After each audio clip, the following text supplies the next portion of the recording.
Let's go straight to the third of our showcases, this time covering the climate action work in higher education, which is going to be presented by Susannah Morley, who joins us from Hong Kong. Good morning, Haja, and good morning to everybody in London. As Haja said, I'm based in Hong Kong, and I'm going to tell you about the Climate Connection Higher Education series. In the 2 months leading up to COP26, we brought together 43 academics, policymakers, community and business leaders and journalists from 25 countries to take part in 5 roundtables to explore the role and response of the higher education sector to the climate crisis. 3 of the roundtables focused on regional challenges. The first looked at climate adaptation and resilience in the ASEAN countries of Southeast Asia. The second explored the nexus between food, water, and energy in the countries of the Middle East and North Africa. And the third, which focused on the countries of Southern Africa, explored the challenges universities face in getting climate solutions and innovations out of the academy and into the community. 2 further roundtables reviewed the outcomes of 2 climate research schemes, one designed to seed collaborations between the UK, Australia, and ODA recipient countries, and the other to seed collaborations between the UK, Japan, and ODA-eligible countries in ASEAN. We wanted to make the discussions as dynamic as possible, so each panel had a chair and a provocateur. And the provocateurs were all rising stars in their fields. They were fearless in posing challenging questions to senior academics and policymakers, and persistent in ensuring that their questions were adequately answered. As much as possible, we wanted to engage the roundtable audiences, who were comprised of around 1,000 young people from across the world. So we did this by inviting them to submit their questions to the panels as they signed up to the events. And then the chairs and the provocateurs used these questions to form the basis of the discussions. Now today, I'm joined by science journalist Nadia El-Alwady, who's based in Yorkshire in England, who is the roundtable series rapporteur. And she produced a series of reports for us about the roundtables, which are available on the Climate Connection website. So welcome, Nadia, and thank you so much for joining me today. And in a few minutes, I'll be talking to Nadia about some of the key themes that came out of the series and what these mean for the higher education sector's engagement with the climate crisis. But we will also hear from 2 panelists, Dr.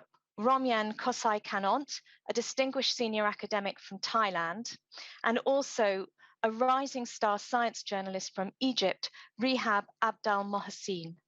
But first, I want to share with you a short film of the highlights from the roundtables, which will give you a flavour of the quality of the discussions and the exceptional level of expertise of our distinguished panelists.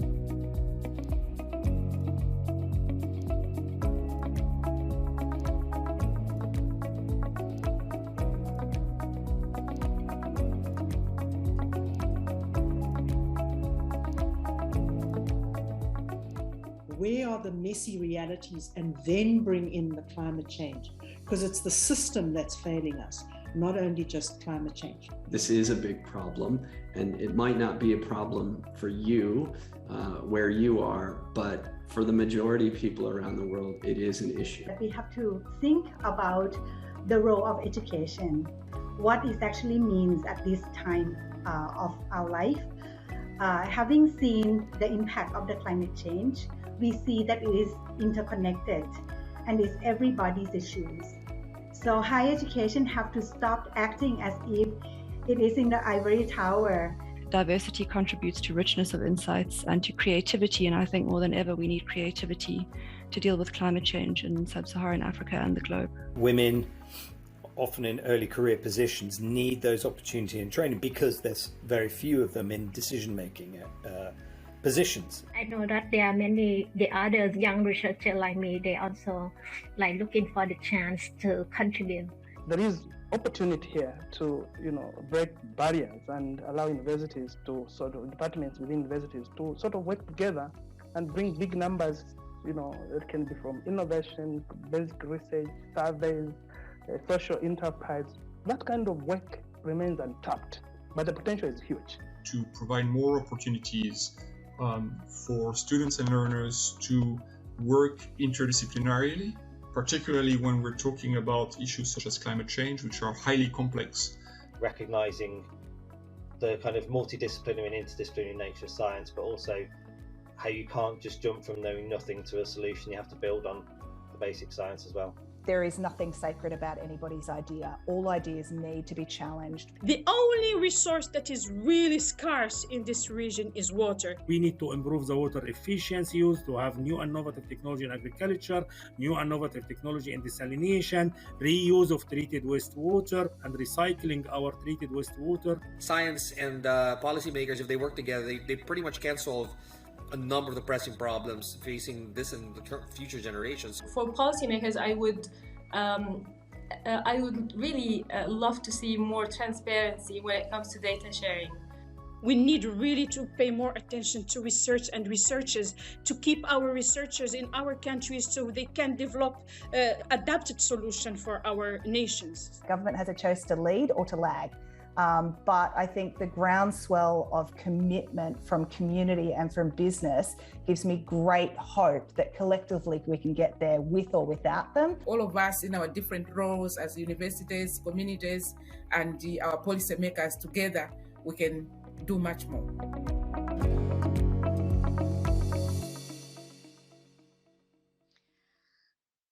Nadia, several common themes emerged from the series. We heard comments about the need for greater collaboration, to work across disciplines, for universities to work with a range of actors, and for there to be a more inclusive approach to climate research.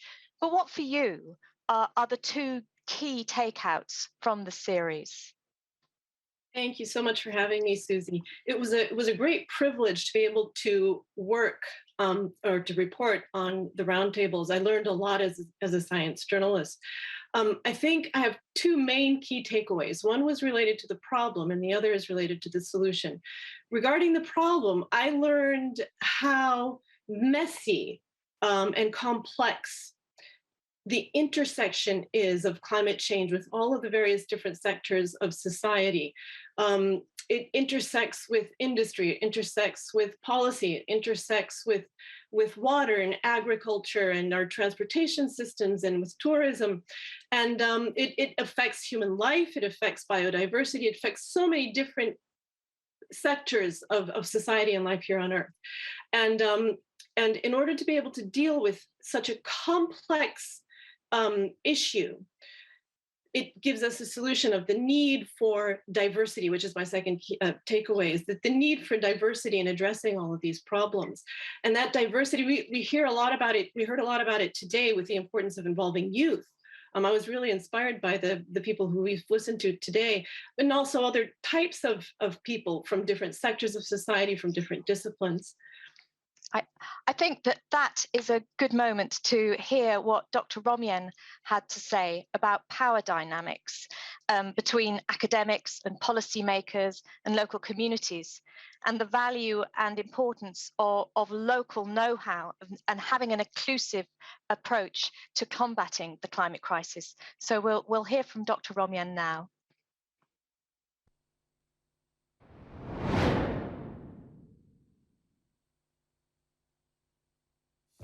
Climate change is something very real and is everybody's issues.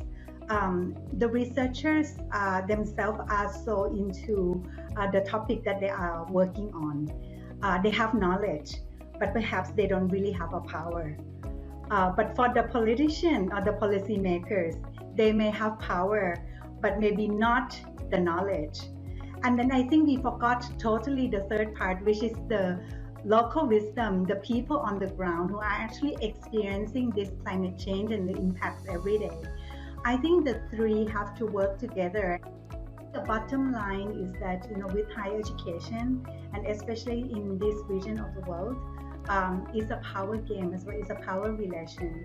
So the question that you ask about students, sometimes, because of the seniority, because of the ageism in this region, sometimes we don't really hear them as much. And when we are talking about students, it's intersectionally, cut across other things as well, like people with disability, people who may not have a lot of formal or official knowledge or certification, but actually they do have a lot of wisdom and understanding about the climate change.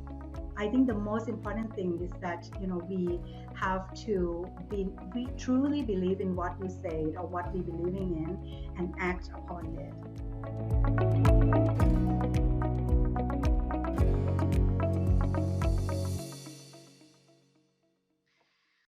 So Dr. Ramyan talked a lot about how to bring together academic knowledge, political power, and local know-how. And I would just like to hear from you what your observations are about how the higher education sector how they're trying to achieve a balance between those kind of key three factors.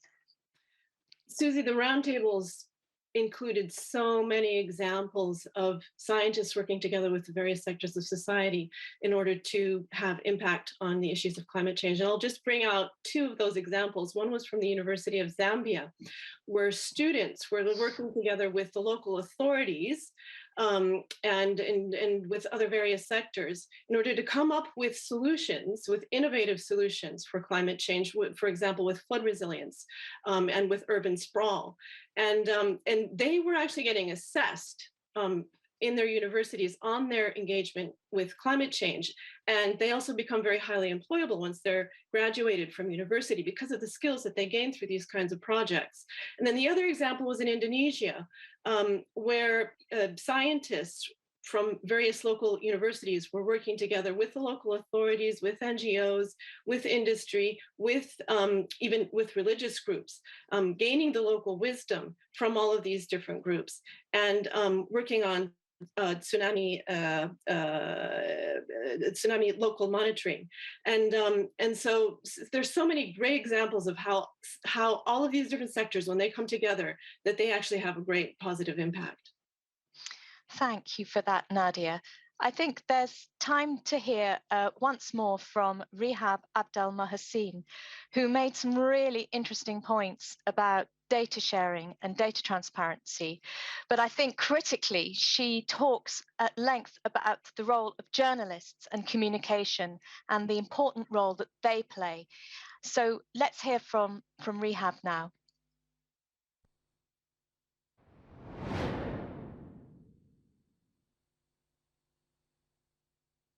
One of the things is the role of media and how researchers and media both are publishing, like researchers publish papers and journalists publish articles, but both do not understand each other. There is a gap between those two sides, and this gap need urgently to be filled in order to have a better information given to the audience, to the public. The role of journalists in filling the gap and finding solutions and linking researchers to policymakers and policymakers to ordinary people is huge, and we need a very well-trained journalist. And sometimes I feel like lately we are kind of missing this. For policymakers, I would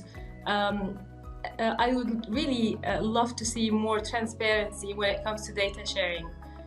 This is my message. More data sharing will help educators, researchers, and media people.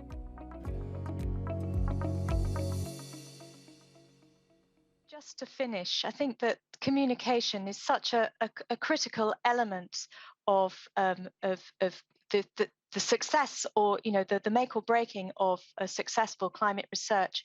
So I wondered whether you could round off with your observations about how that gap can be bridged, how communication can be better managed between academics and policymakers and communities. My personal experience as a journalist is that I think scientists are trying really hard. I think they're making the effort in order to be able to communicate, whether it's with the media, and sometimes they're working with policymakers as well. I think they still need to learn how to simplify their language a little bit, but I see the effort being made. And what I'd say is, from the side of the media, I think we have a lot of work that we need to do in order to educate ourselves. And not only to educate ourselves on climate change, but also to learn how to listen to many more diverse sources. So it's important for us to go to the scientists, of course, but it's also important for us to go to the policymakers. And just as the scientists are saying that it's important for them to involve the local communities more in their research, it's also important for us as journalists to get that local wisdom from communities as well, and to speak with many diverse sources from within the communities.